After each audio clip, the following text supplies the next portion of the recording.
for joining our virtual reception with Naomi Shahab Nai. I'm Kiana Davis. I'm your MC for the evening. I was also a Pongo volunteer in 2005, and I'm currently on the board. Let's talk about Pongo. Pongo's mission is to help youth and adults to write heartfelt poetry as a healing and empowering response to trauma, in a process that particularly supports underserved communities. Unresolved trauma can lead to dire long term consequences, depression, confusion, anger, and self destructive behavior. Writing poetry with Pongo intervenes in this process, offering the people we serve a way to find healing and relief. The need for Pongo is greater than it's ever been. That's why we're here tonight. All donations made here will go toward establishing the Richard Gold Visionary Fund, named after our founder. The fund will support Pongo's vital poetry programming here in Seattle and help us share our methodology with those experiencing trauma around the country. You can make a donation in just two ways. So you can make a donation in just two ways. The first way, text Pongo 25 to 844-6844. Wait for a reply and then follow the instructions. The second way, from your computer, you can click on the link in the YouTube description to make a gift on our donation page. Before I introduce the guest of honor, I'm excited to hear her poetry. Thanks to everyone that submitted questions for Naomi to us before the event. Over the course of the evening, you can submit additional questions in the YouTube chat box. Now, without further ado, it's my pleasure to introduce our guest of honor. Naomi Shihab Nai is an award-winning poet with a truly prolific resume. She's the author and editor of over 30 works. She's both talented and generous. She spent the past 40 years leading workshops and inspiring writers of all ages. As if that wasn't enough, in her current role as the Young People's Poet Laureate, Naomi works to bring poetry to underserved communities around the country by promoting poetry to children, families, and librarians. Lastly, we have the privilege of announcing Naomi's latest book, Everything Comes Next. It will be on sale next Tuesday, September 29th. In addition to Naomi's poetry, the book includes teaching resources, tips for young writers, and it's perfect for family sharing. And the beautiful cover art you see on the screen was done by the world-renowned artist and illustrator, Rafael Lopez. We encourage you to pre-order the book everywhere books are sold. We couldn't be more honored to have her here with us tonight. Please welcome, without further ado, Naomi Shihab Nai. Kiana, good evening. Hi, I'm Naomi. so happy to be with you all, friends of Pongo Poetry Project. Yes. I want to thank you, Kiana, for all the work you've done for Pongo over the years. I love your enthusiasm. I feel your generosity.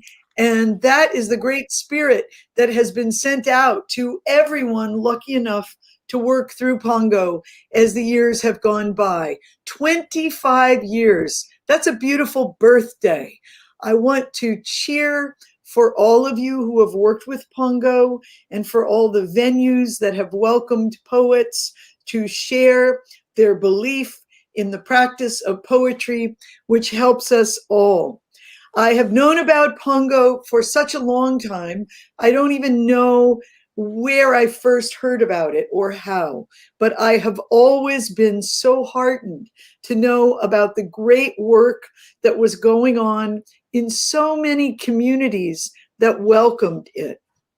In my own work, in all kinds of communities similar to the ones which you have served, Pongo, in Seattle and the area, I have never yet found a venue where the resistance to poetry was greater than the welcome. Always the welcome has absorbed any fear or any resistance that might have been in the room when we started.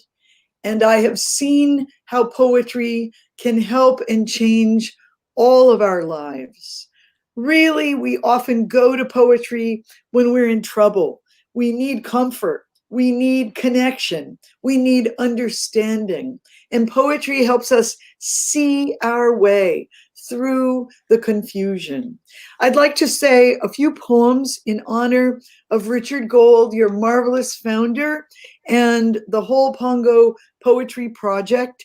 I think we all probably believe in mentors. Richard Gold will always be the great mentor of Pongo.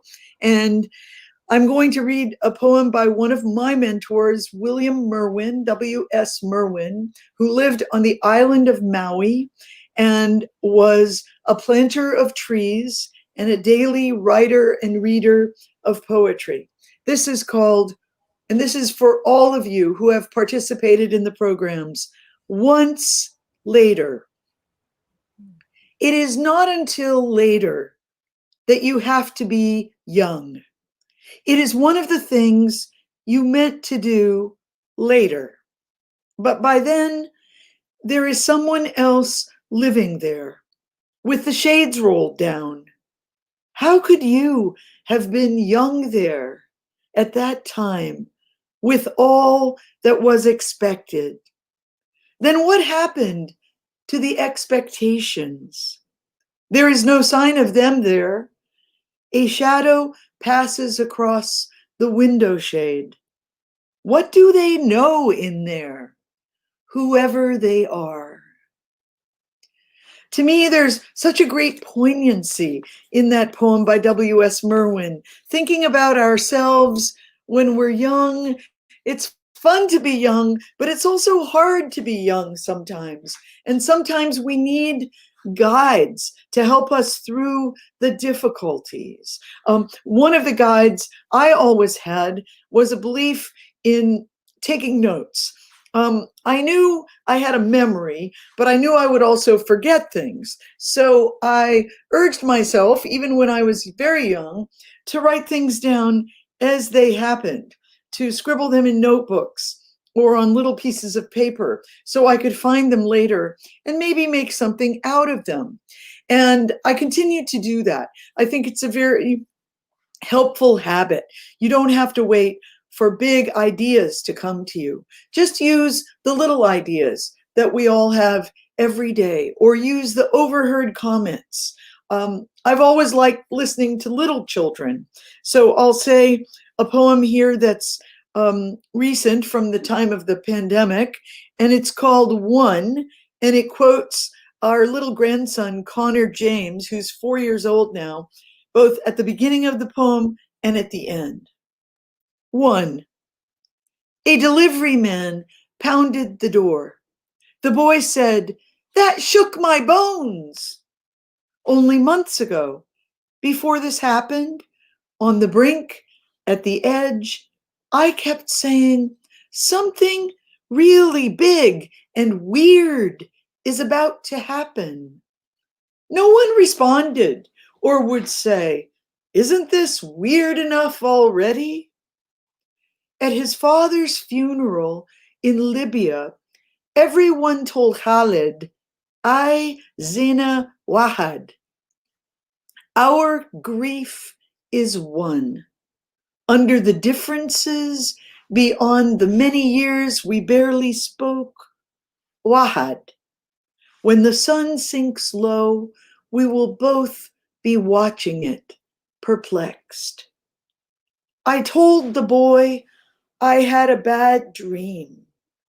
He said, "Have a new one." I think little children can also be our mentors, as great poets can be. And there's nothing to lose by taking notes on the things they say. Also, sometimes your own computer email box could be a place to begin.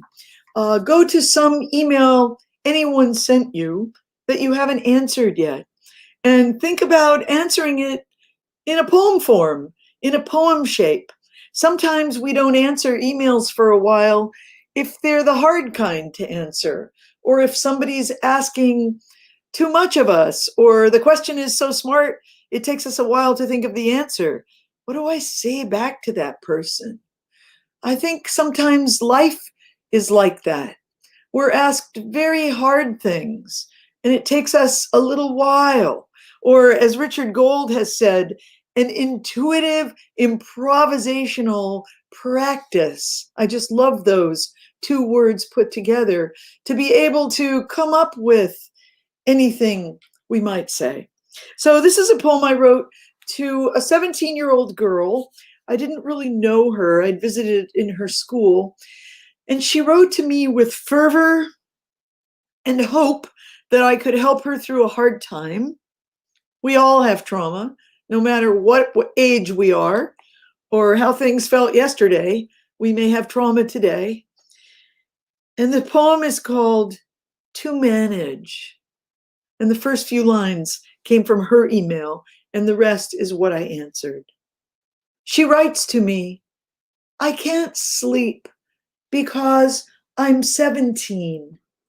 Sometimes I lie awake thinking, I didn't even clean my room yet. And soon I will be 25 and a failure. And when I am 50, oh, I write her back. Slowly, slow, clean one drawer, arrange words on a page. Let them find one another, find you. Trust they might know something. You aren't living the whole thing at once. That's what a minute said to an hour. Without me, you are nothing. Well, the age of Pongo Poetry Project is mentioned in this poem, and soon I will be 25. Pongo, congratulations on being 25. And also a line that I would say applies to all the work that has been done under the generous, compassionate umbrella of Pongo. Arrange words on a page. Let them find one another, find you. Trust they might know something. You know, your own words that you write down, they don't have to know everything. They don't have to solve every problem. But trust they might give you a little something back that you weren't expecting. That is a gift. Never yet have I met anyone in all of my travels and workshops through all of these many years who said they'd been working on poetry and it made them feel worse. Never. I have never met that person. Just as I have never met anyone who said, I've been keeping a notebook and it did nothing for me. Never. On the contrary, I've met so many people who talk about what a notebook has given them. Even if the notebook is still is simply random scribbled lines, still those lines might serve you. There was a great writer in Texas named William Goyen who used to say when anyone asked him how his stories and novels began, he would say, oh, I always start with trouble, because trouble gives you something to work with. Friction can be your friend. You don't start with the happiest day. You start with the hard trouble that you never quite figured out yet. That is the place to begin. William Goyen, one of his beloved books was called House of Breath. And I think about that title alone gives me courage. We're alive. We're still breathing in the house of breath. That still gives us room to work on things. So I go to the Middle East a lot when we're allowed to travel in the world easily. And one question that I've been asked more than once by Arab kids who know that I live in Texas is, have I ever seen an armadillo? For some reason, I don't know if there's a cartoon with an armadillo or a graphic novel with an armadillo. For some reason, armadillos have caught the fancy of Arab kids. And I always say, of course, I've seen them. Unfortunately, many times when I see them, they're not in the best shape because they were trying to cross the highway and they didn't make it. So that's a sad way to see an armadillo. But I have also seen them when I was out hiking or camping when they're alive. And I've picked them up and I've touched their bellies, and they're amazing, amazing creatures. So this is an actual vintage book that was about 100 years old that someone gave me. It was a strange old dictionary about exotic animals. Book for children. It said that on the cover. That was the title. And the armadillo was the first animal present. And I was touched to see it in the exotic animals lineup. Armadillo means little armored one. Some of us become this to survive in our own countries. I would like to see an armadillo crossing the road. Our armor is invisible. It polishes itself. We might have preferred to be a softer animal, wouldn't you? With fur and delicate paws, like an African striped grass mouse, also known as zebra mouse. Our armor is invisible. It polishes itself. So many lives experienced trauma, and that armor has to be polished, has to be penetrated, has to be acknowledged. All the ways we find to survive. Poetry can help us. It can help us take off the armor and speak honestly to one another about the truest, deepest things we've known. I feel that through poems, I have had a chance to have so many meaningful friendships in the world with poets I've never even met, but I've listened to them. Thank you, Pongo Poetry Project, for listening to so many young people through the years, for encouraging them to believe in their own voices, to share their voices with one another and with you. Thanks.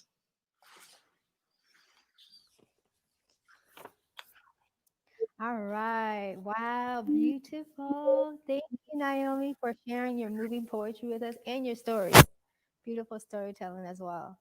Now we're going to transition to the Q&A period. We have a wonderful list of questions, so let's I'll dive do in. my best. You ready, Naomi? All right. Question number 1. Why do you think it's important for young I people think to it's write poetry? important for young people to write poetry because it helps them hear their own voices.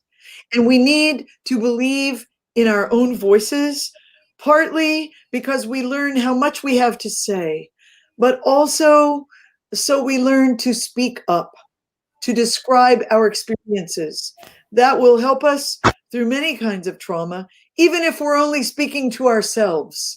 To hear our voices better is always a helpful thing. Awesome. I love that. We're living in a time of isolation and quarantine. What I is the think role of poetry poetry? has so much work to do in a time of isolation because you can read a poem when you're by yourself quite easily, and you can read it twice. And then you might sit in a quiet corner anywhere and respond to the poem you've read with some things that it stirred up in your own mind. So responding to poems with poems, having that interactive conversation. And as the beautiful poet Rita Dove has said, poetry is the most intimate and immediate genre. It comes from very close to us, deep in us, And it's with us all the time. We have a poetry channel in our minds with us every day. And sometimes all you have to do is stop your own chatter, turn off the news, and listen to those birds in the tree that are speaking to you. And what are you saying back to them? So I think it can be very comforting and companionable during a more lonesome time in our social communities. Nice, thank you. All right. What do you see as the role of poetry in supporting youth and children, particular in supporting their growth after difficult experiences?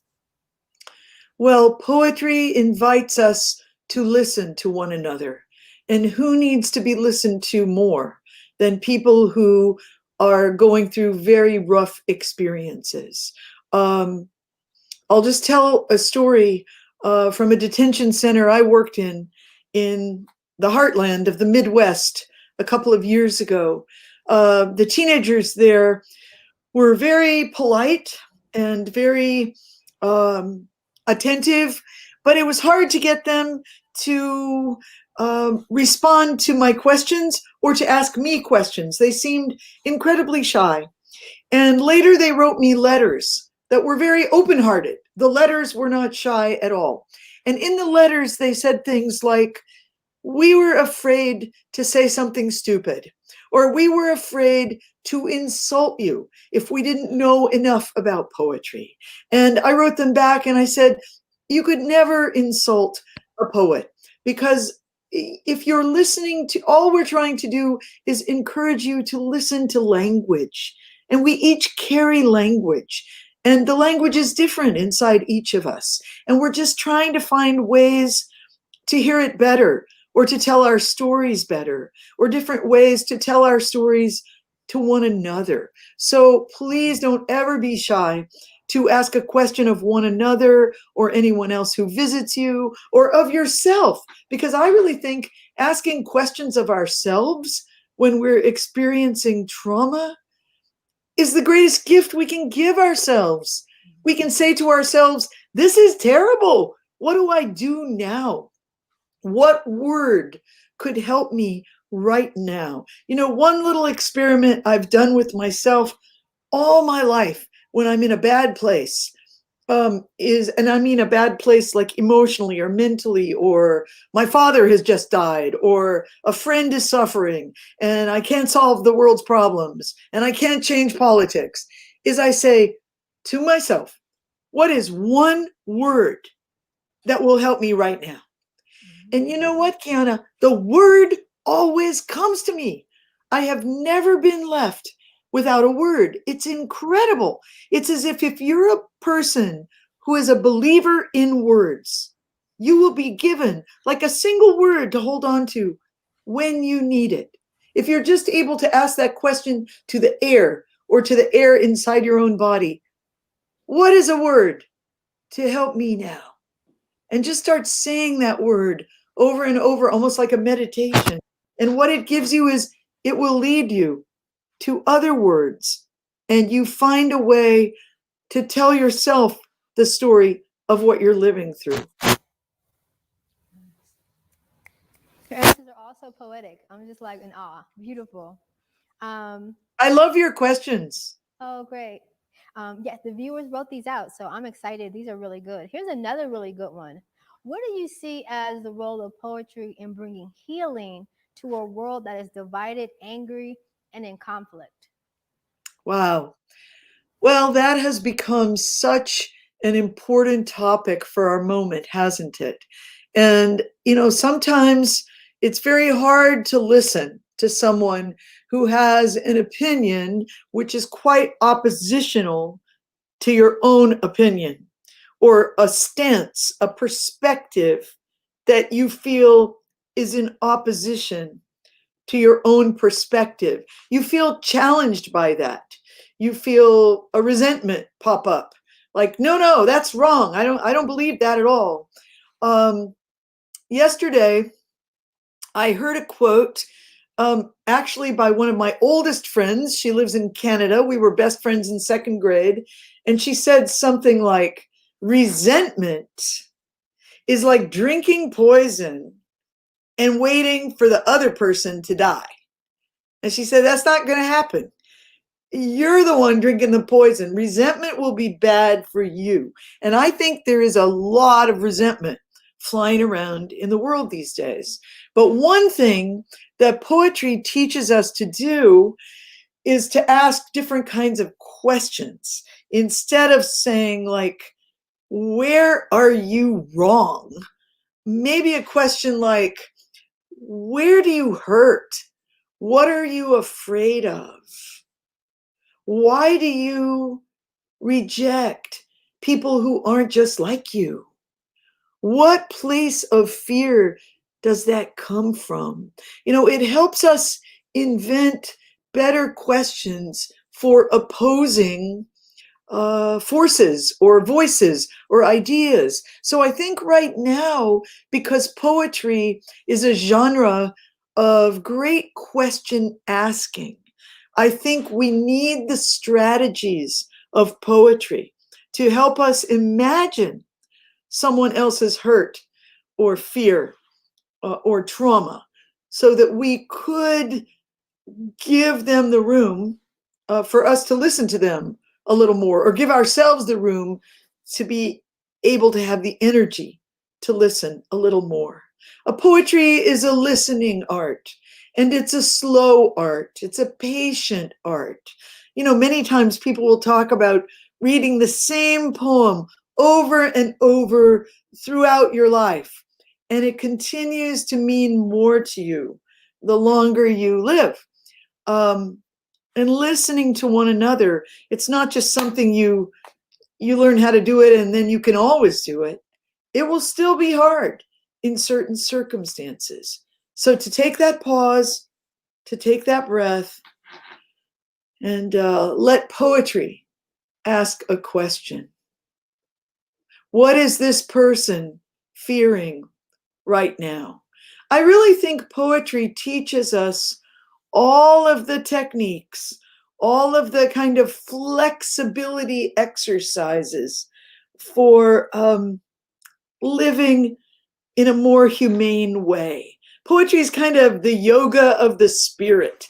I've never said that before or thought that before, but right now it just seems that it is. It makes us more flexible in some way. Thank you. Amazing. How did you get introduced to Pongo, and why are you a supporter? Well, as I said, I can't quite remember. Maybe someone in Seattle, a kind friend, may have sent me a news story. It may even have been an actual newspaper clipping in the mail. I can't quite remember my initiation to the work of Pongo, but I know I always identified with it, and I always thought this is a project which is doing the important work of the world. I believe in Pongo. We all should believe in Pongo. And Pongo is finding people to work with who will really care, who can really use it. And that's one thing I love about the Pongo poetry spirit. I think that we all have ways we can grow through poetry, no matter how much trauma we've experienced in our own lives. And we are always in positions to help one another, to pass on a poem, to receive a poem, and again, to listen and to encourage. And that's what Pongo does. So bravo, brava to all of you who have cared about this work and supported it. Thank you so much. Thank you. Awesome. Thank you so much, everyone who sent your engaging questions. Thank you, Naomi, for your wonderful and thoughtful answers, and to everyone for joining our virtual reception. It was awesome to have you.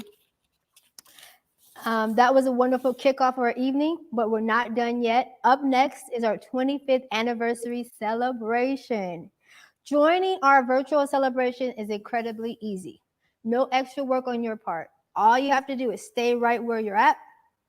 We're going to put the timer up, and then we'll be back with you shortly. Go ahead and stretch your legs, refresh your drink, and get ready for the festivities. Thanks again for joining our virtual reception, and we'll see you after this short break.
Welcome, everyone. We're so glad to have you here tonight to celebrate Pongo Poetry's project's 25th anniversary. Yes, it's been 25 amazing years.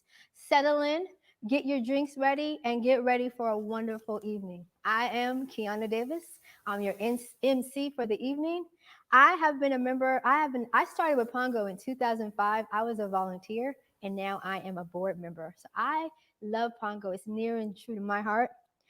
Tonight, what we're going to do is we're going to learn about Pongo. We're going to learn about its impact. We're going to raise our glasses to our founder, Richard Gold. In a little bit, we'll have a reading by our friend and acclaimed poet, Naomi Shihab Nai. But first, what is Pongo? Pongo's mission is to help youth and adults to write heartfelt poetry as a healing and empowering response to trauma, in a process that particularly supports underserved communities. Your contribution, let me say that again, your contribution tonight will help Pongo use the power of creative expression to offer a space for processing, healing, recovery, and recovery from devastating experiences. I know firsthand that poetry can change a life. I grew up in North Richmond, California, underserved community, and I started writing poetry at 12. So when I saw the opportunity to volunteer with Pongo, I leaped on it. It has been a great experience working with Pongo. Now, all your donations made here will go toward establishing the Richard Gold Visionary Fund. It's named in honor of the founder, and you can see our lovely campaign page on the screen.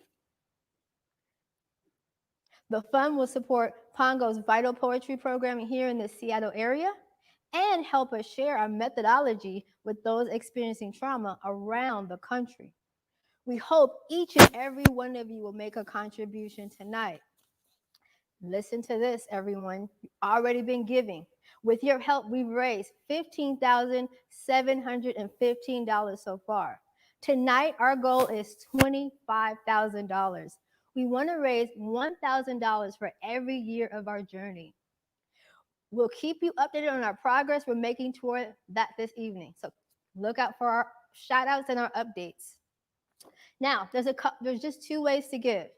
First way, you can text Pongo 25 to 844-6844, or from your computer, you can click on the link in the YouTube description to make a gift on our donation page. Your donation will help us offer healing to people in crisis. I want to give a huge thank you to our sponsors for the evening. We're incredibly grateful to Virginia Mason Health System for their generous contribution to the Richard Gold Visionary Fund. And we'd like to shout out Synchronicity Events for their campaign planning and production support, which helped make this evening a reality. Thank you. Let's kick things off with a tribute to our beloved founder, Richard Gold. I like to call him King Richard. Richard founded Pongo in 1995, and since then has worked tirelessly to share the therapeutic benefits of poetry with people healing from devastating trauma. Richard has served as Pongo's executive director for 25 years, but that title doesn't capture the breadth of his work. Richard was a program leader, an educator, an innovator, a change agent, a mentor, and an advocate for underserved youth, and an inspiration. Richard inspired me to teach social justice, equity-themed poetry workshops for youth and adults. But don't take my word for it. Let's hear directly from teachers, mental health professionals, community leaders, and others who've had the chance to work with him and see the benefits of his generosity. Hi, Richard. I first met you when I heard you on the radio on KUOW talking about Pongo.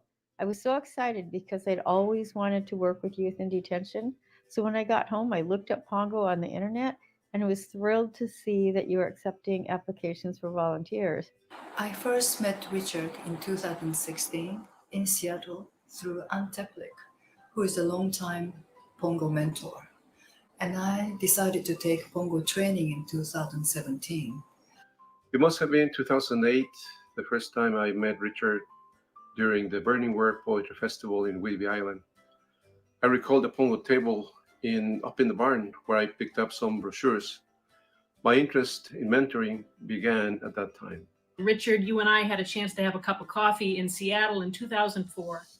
I cold called you and asked you, would you meet with me? I knew about Pongo, and I was in the process of initiating a program in St. Paul Public Schools called the Poetry Lab, where I wanted to use poetry as a healing force for young people, and I knew you were already doing it.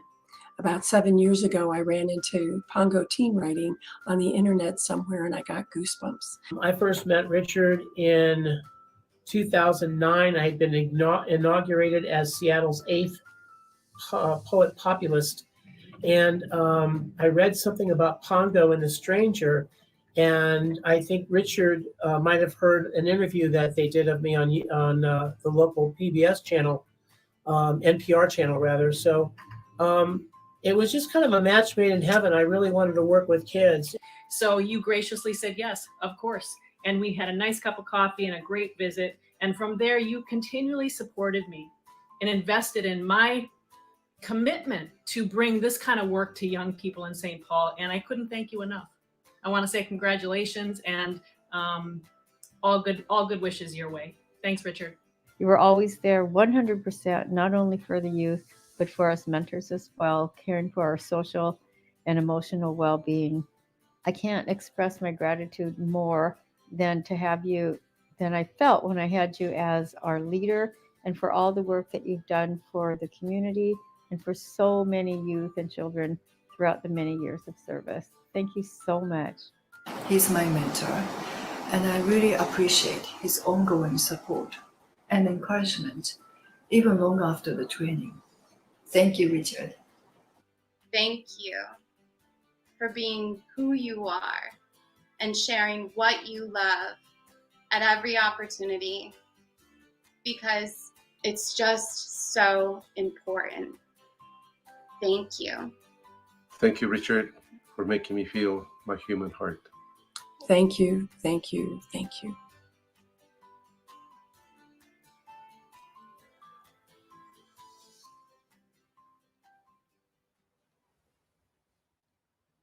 And now it's my honor to introduce Pongo's founder and longtime leader, King Richard Gold.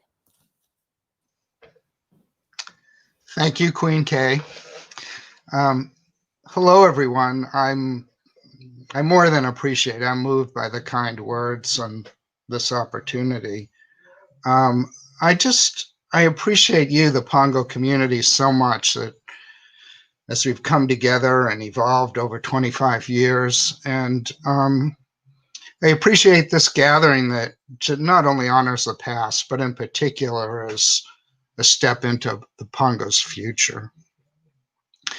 Before I go further, I'd like to take this opportunity to thank my wife Celeste and my daughter Perry, who I haven't thanked publicly before, for their many years of support for my work on Pongo. I love them both dearly. I've been asked to propose a toast, and I would like to make this toast about a quality of Pongo that we don't always discuss.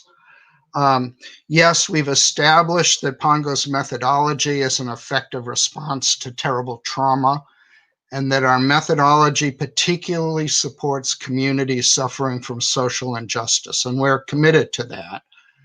But fundamentally, Pongo's work is work of the heart. And when we listen to our writers' trauma narratives, we're helping them by holding their painful stories, sharing their burden, making it so that our writers no longer have to carry their hurt alone. In this way, we're being strong for Pongo's writers, and they're being strong for us in the way that they entrust us and honor us with their experiences, welcome us into their lives, and provide us through this work with our own opportunities for growth. Importantly, I believe that this work of emotional sharing and healing is not limited to Pongo's volunteers and writers.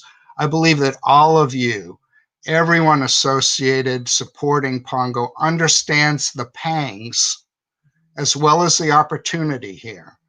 And we all need one another. The larger Pongo community, we need you to sustain ourselves and our work. So therefore, here's my toast to Pongo's past and future. May we all live 100 years. May Pongo live 100 years. And may we always commit to being strong for one another in this caring mission. Thank you all. Cheers.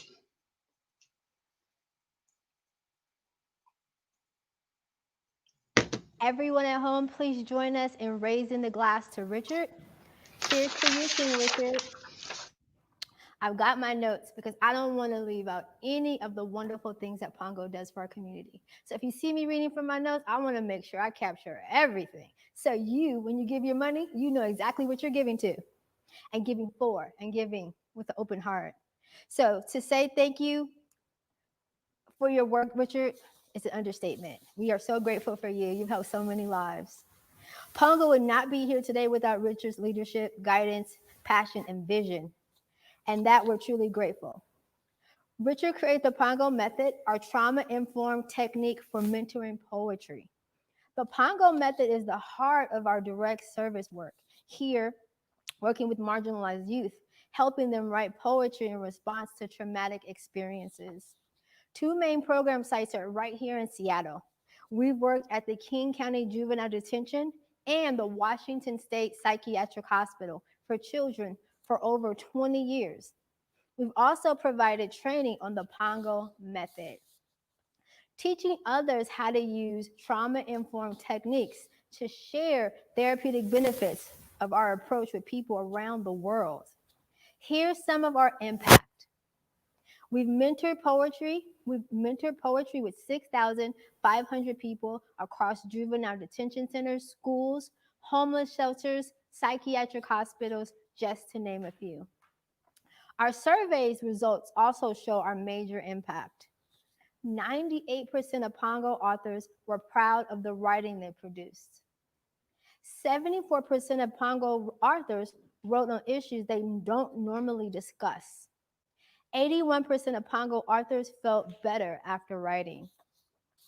There have been academic studies on the work that show that Pongo Method reduces distress. That after Pongo, substance users had to reduce craving for alcohol, and youth experienced decrease in depression, anger, and confusion. Youth also experienced increase in resilient attitudes. It made them feel better about themselves and their lives. We've provided 84 trainings on the approach to people around the country. There have been 87 projects created based on our model. Some of them based locally in Seattle, others in Michigan, California, Washington, D.C., and there's places as far as Poland and South Africa.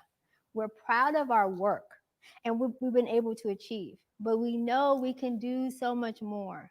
And that's where you come in. And that's where you come in at home. The urgency for our work has never been more clear. We have a public health crisis, economic hardship, and our country is finally reckoning with systematic racism. We at Pongo are more than motivated than ever to share the Pongo at this time with people that need it most. It's shout out time. I'd like to shout out Becky and Joseph Sherman, Doug Thorpe, and Karen Hurst for their incredible generous donation to the Richard Gold Visionary Fund. Thank you. Their support will allow us to share Pongo's therapeutic benefits during this trying time.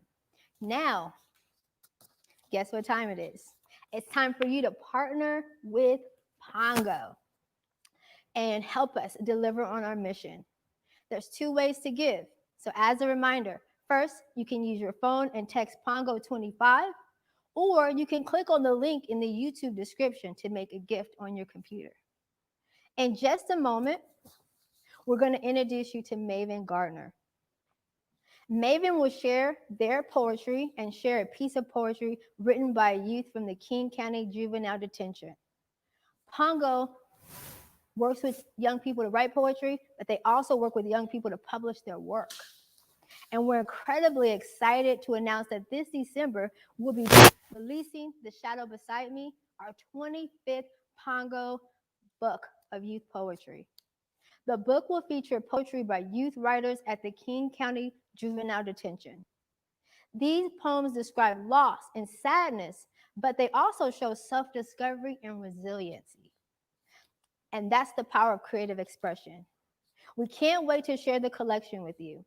The Shadow Beside Me is available for pre-order, and the link is available in the YouTube description. Without further ado, I would like to introduce you at home to Maven. Maven is a poet, a published author, the former Seattle Youth Poet Laureate, and a former Pongo program participant. We're incredibly honored to have them here. Please welcome Maven Gardner.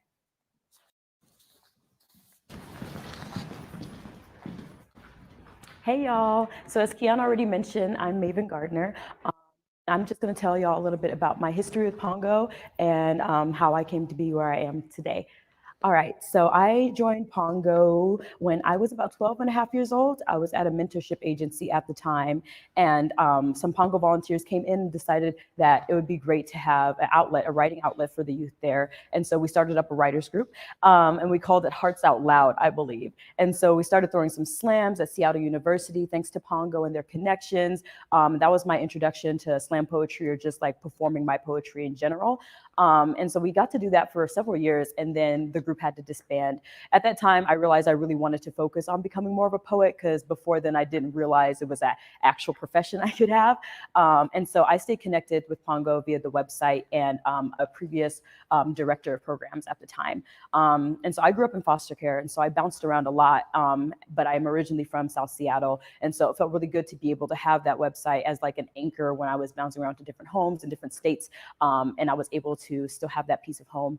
And when I left foster care at 18 years old and I came back to Seattle, Pongo helped me get hooked up with the YPL. For those who aren't familiar, the Youth Poet Laureateship program here in Seattle. And after applying, I became the second Youth Poet Laureate for Seattle. And Richard was there on stage, the very first person on stage after I was announced, with a huge bouquet of flowers. It was very embarrassing, but very heartwarming. And so that was my introduction to like becoming like a professional writer of some sorts, right? And then from there, I got to become a creative writing teacher on my own and take the methodology that I had learned, but also just like the methodology I had gotten to use as a youth experiencing Pongo. So it was a lot of fun, and I owe Pongo, and Richard specifically, a lot of thanks and a lot of love for who I am today, the creative artist I am today. And yeah, so I'm gonna read a poem for y'all now. This piece is titled The Fear of Love. Love is a word that easily skims through our lips.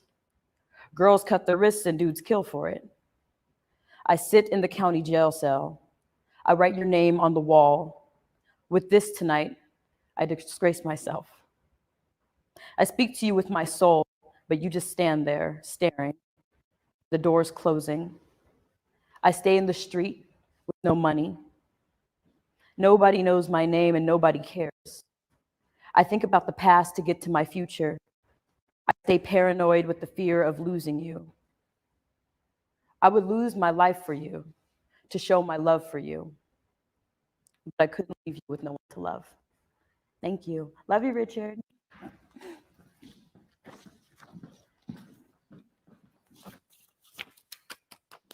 That's a clap. Wonderful. Thank you for sharing the beautiful poetry. Shout out time and update. We are only 7K away from our goal. Woohoo! So if you haven't donated yet, you still have time. All right. So thank you so much, Maven. Maven just shared another piece of work here at Pongo. We accept poetry submission on our website, pongo.com, and share poetry writing activities for people to complete as well. We encourage people to share their completed poetry, and we respond to every single submission. Often this starts a conversation with Pongo, and the act of poetry writing helps them process their emotions. All our work, our poetry mentorship, training, and outreach are making an impact locally, nationally, and around the world. I want to give another shout out, so it's shout out time. Let's shout out Larry St. Pierre, Mick and Susan Stork, and Robert Combo for their generous donation to the Richard Gold Visionary Fund. We're so grateful for their partnership. With their support, we're sharing the benefit of Pongo with the people around the world. Pongo has the capacity to change lives, and Maven shows that. Now, don't feel left out. You can join us in that work by making a contribution to Richard Gold's Visionary Fund tonight. You guys know it's 2 ways to do it. You can make a gift over the phone or on your computer. The instructions are below in the video. The reason we started to share our methodology was because of the success of the poetry mentorship here in Seattle.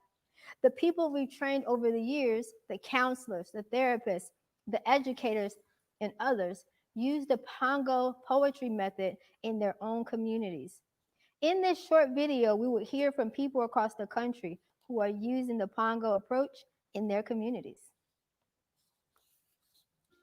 I think one of the things that makes Pongo methodology unique is that the poems that the youth in incarceration compose verbally are typed up right there with the help of the volunteers.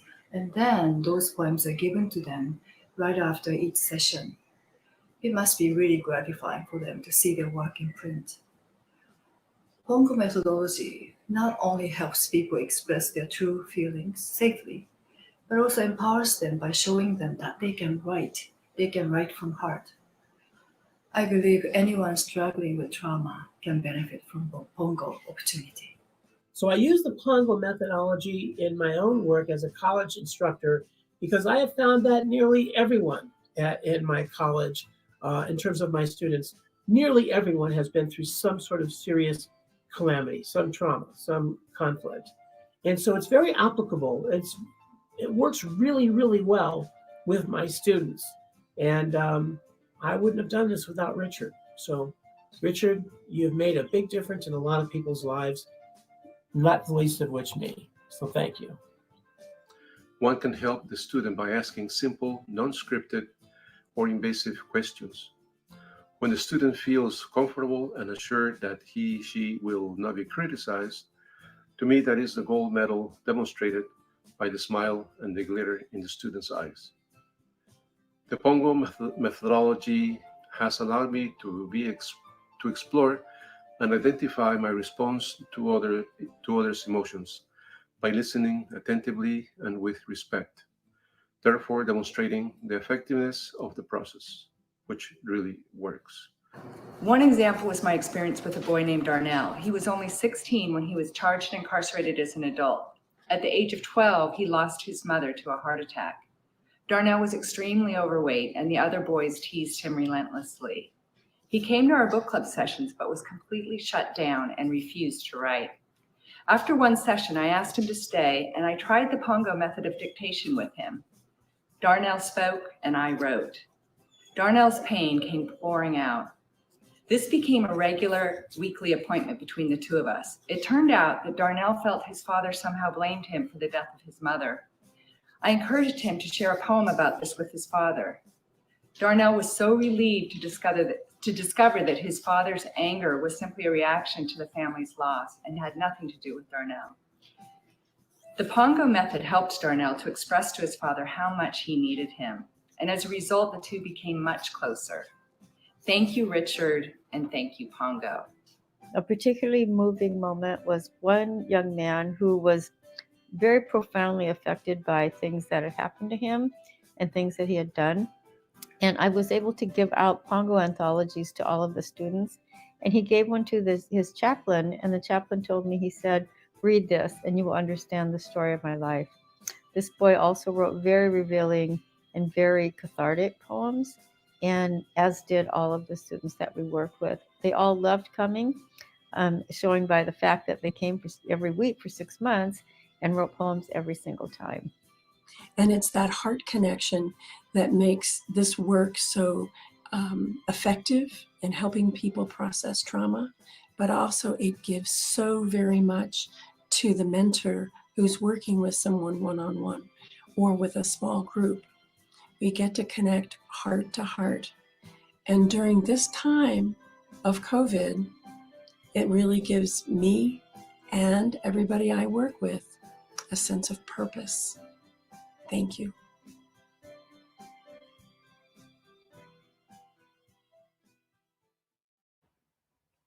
All right. As you just saw in that beautiful video, Pongo is making an impact locally, nationally, and globally.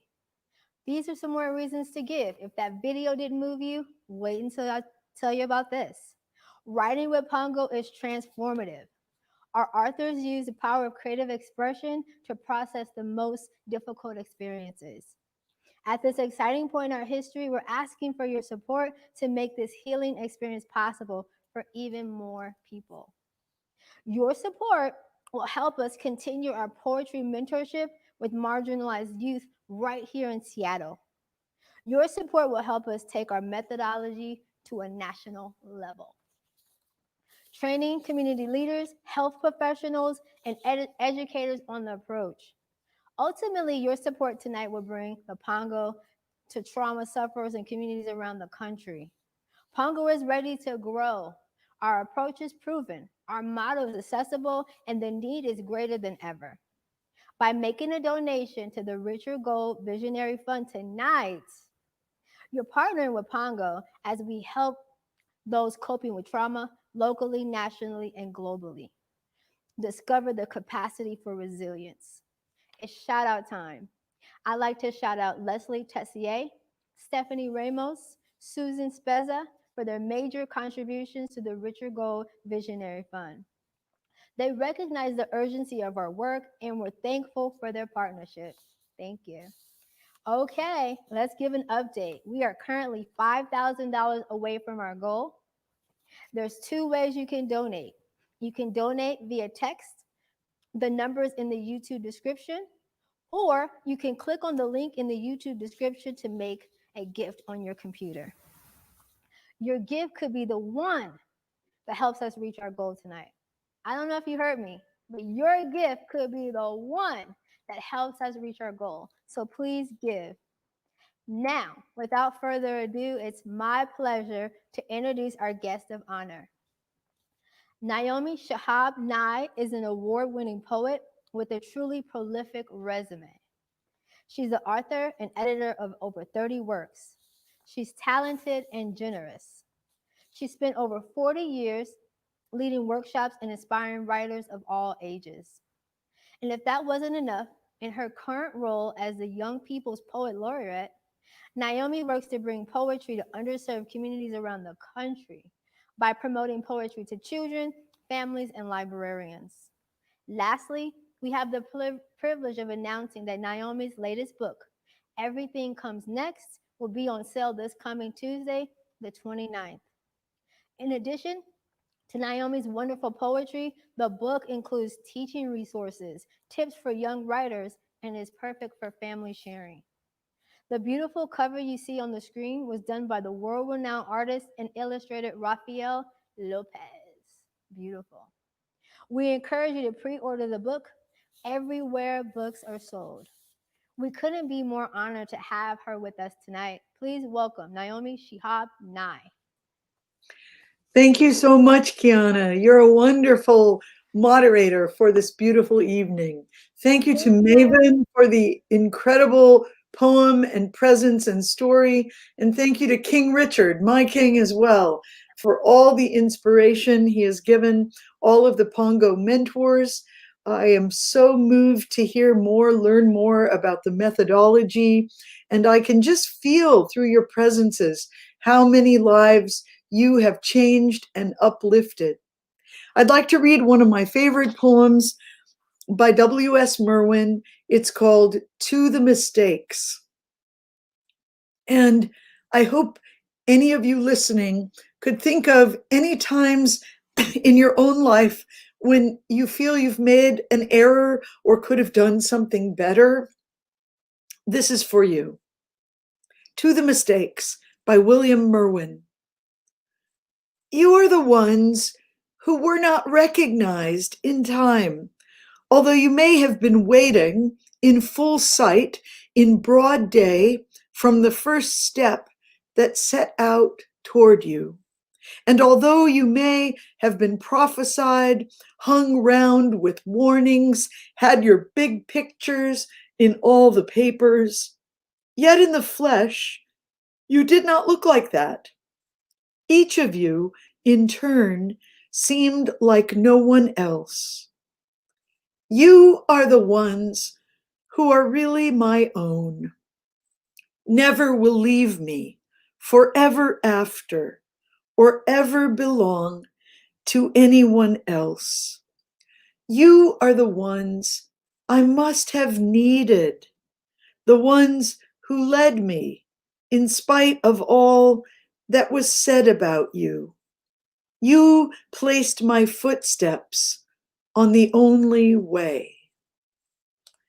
To the Mistakes. So for any time you sit down to write a poem and it doesn't quite go where you thought it was going to go, it's not a mistake. Maybe it's just trying to lead you another way. I cheer for the work of Pongo that helps all of us see our own lives, listen better to our own lives. How many lives are saved through this kind of attentiveness? I've loved some quotes from Richard Gold about we're not here to counsel, but to listen. And we need to learn how to be better listeners to ourselves as well. I also love quotes from Richard about being intuitive and improvisational as we go. Those are great gifts that poetry gives us. Also, the concept of revision, which is so helpful when we think about our own lives.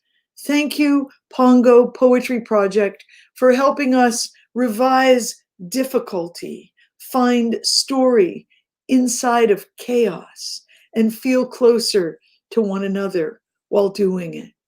I'll read a few poems that I consider connected to your work. This poem is called Rain. A teacher asked Paul what he would remember from third grade, and he sat a long time before writing, "This year somebody touched me on the shoulder," and turned his paper in. Later, she showed it to me, gloomily. The words he wrote were large as houses in a landscape. He wanted to go inside them and live. He could fill in the windows of O and D and be safe, while outside, birds building nests in drain pipes knew nothing of the coming rain. Oh, dear Seattle, I know you know about rain. You probably know more about rain than we know in Texas. We know about occasional strong rain, but you know more about consistent, regular rain. We all have rain. We all welcome it, and we all sometimes need to get through it. This poem is called The Rider, and it happened to be written by the only boy from Iran in a very Latinx elementary school. The rider. A boy told me if he roller skated fast enough, his loneliness couldn't catch up to him. The best reason I ever heard for trying to be a champion. What I wonder tonight, pedaling hard down the street, is if it translates to bicycles. A victory to leave your loneliness panting behind you on some street corner while you float free into a cloud of sudden azaleas, luminous pink petals that have never known loneliness, no matter how slowly they fell. Sometimes I write about my own mistakes. I urge students to think of something they consider a mistake from the past. Maybe it seems funny now. It's not as intense. It's good to look at that and feel how it's changed within you. Torn map. Once, by mistake, she tore a map in half. She taped it back, but crookedly. Now all the roads ended in water. There were mountains right next to her hometown. Wouldn't it be nice if that were true? I'd tear a map and be right next to you. I once had a chance to hear a great American poet, Edward Field, speak to a bunch of high school students. I was only about 28 years old, or maybe 25 years old, the age of Pongo at that time. And I took a lot of notes. And those words of counsel Edward Field gave the students served me my whole life till now. This is called On Doubt and Bad Reviews, because some of the students were saying, what if somebody doesn't love your poem? Or what if you doubt yourself? Then what do you do? And one little funny postscript to this poem is Edward Field actually read it. He had never read it before. It was printed somewhere and he noticed it. And he wrote me and said, I hadn't heard from him in years. Did I really say that? I don't remember saying that. And that is a good lesson in how sometimes we carry wisdom, we pass on wisdom that we don't even know we have. Every teacher has probably done that at some time. On doubt and bad reviews. Doubt is easy. You welcome it, your old friend. Poet Edward Field told a bunch of kids, invite it in. Feed it a good dinner. Give it a place to sleep on the couch. Don't make it too comfortable or it might never leave. When it goes away, say, okay, I'll see you again later. Don't fear. Don't give it your notebook. As for bad reviews, sure. William Stafford advised no credence to praise or blame. Just steady on. Once a man named Paul called me a kid. I liked kids, but I knew he meant it as an insult. Anyway, I was a kid. I guess he was saying, why should we listen to kids? A newspaper described a woman named Frida being asked if I was serious, and she whistled. What did that mean? How do you interpret a whistle? That was one thing that bothered me. And where did Frida ever go?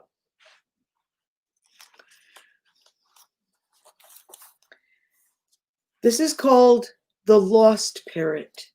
And many times I think our traumas are connected to things we feel we have lost or that we really have lost in our own lives. So thank you, everyone who has worked with Pongo. for helping your community find new necessaries to get through the many, many losses. The Lost Parrot. Carlos bites the end of his pencil. He's trying to write a dream poem, but waves at me, frowning. I had a parrot. He talks slowly.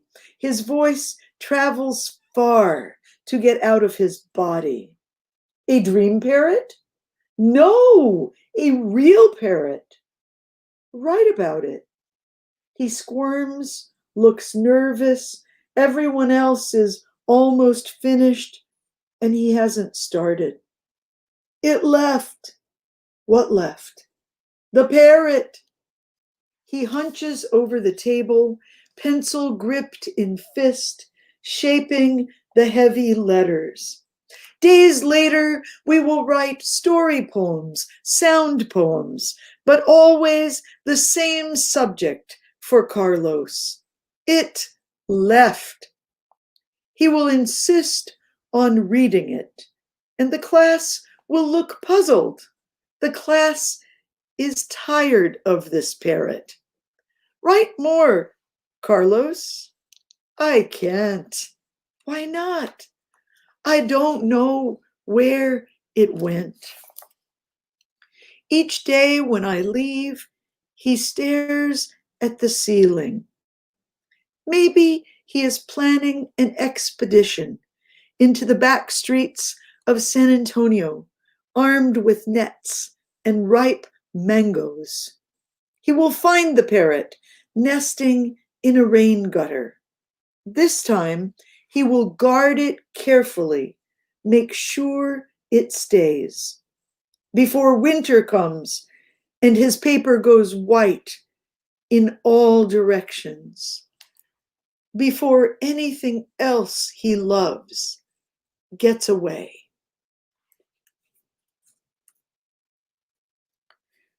Years later, I would receive a letter in the mail from another boy who was in the class with Carlos, and he would say, if you still have his address, could you ask him to contact me? I think I found his parrot. And this is for all the great libraries of the world and of our many, many schools, the libraries that have served us so patiently, that have waited through the pandemic when we couldn't visit them. I think of my childhood library in Ferguson, Missouri, and how it opened up my world, or the British Consulate Library in Old Jerusalem when I lived in Palestine, or the San Antonio Public Library where I've lived for so many years. Please love your libraries, and when they are open to you, please use them in every way you can. Because of libraries, we can say these things.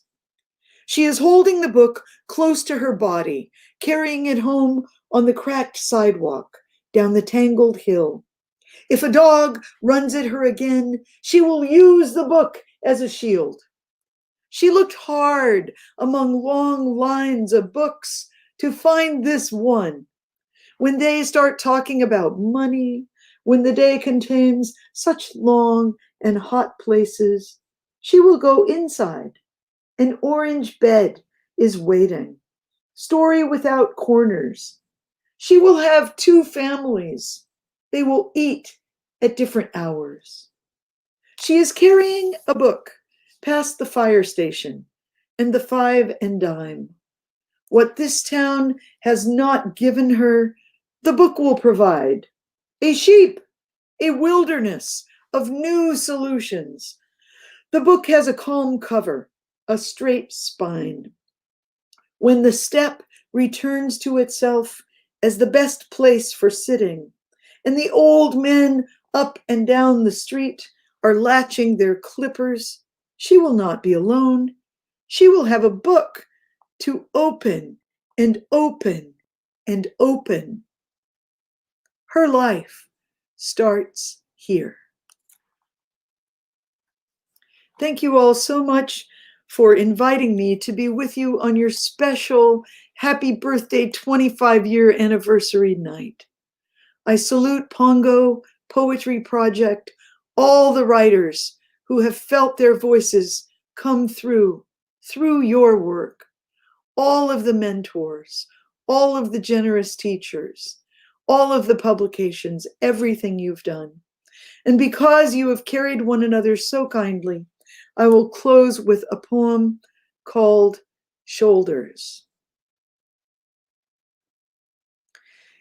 A man crosses the street in rain, stepping gently, looking 2 times north and south because his son is asleep on his shoulder. No car must splash him. No car drive too near to his shadow. This man carries the world's most sensitive cargo, but he's not marked. Nowhere does his jacket say, fragile, handle with care. His ear fills up with breathing. He hears the hum of a boy's dream deep inside him. We're not going to be able to live in this world if we're not willing to do what he's doing with one another. The road will only be wide. The rain will never stop falling. Thank you. Kiana, back to you. All right, awesome. Thank you for that beautiful reading and your kind words about Pongo. Naomi, it was so nice to meet you. Thank you for coming. Now, I'm sure all of you are wondering how you might join our work.